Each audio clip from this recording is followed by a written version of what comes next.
கையை கால ஆகாத நாய்ங்க. அதுதான் உண்மை. நம்ம என்ன பண்ணோம், நம்ம முடிஞ்ச வரைக்கும் நம்ம பிள்ளைகளை அந்த மாதிரி நம்ம ஆக்கி விடணும்.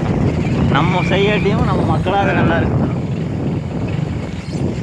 ராசா படிக்க முடிஞ்சா படிச்சுங்க ராசா. என்ன முடியும் உங்களுக்கு படிக்க வைக்க முடியும். படிச்சு நீங்கள் இதில் பார்த்து அப்படின்ட்டு நம்ம ஒதுங்கிக்கணும். அதில் உருவாக்கி விடுவோம் நம்ம ஒதுங்கிக்கணும்.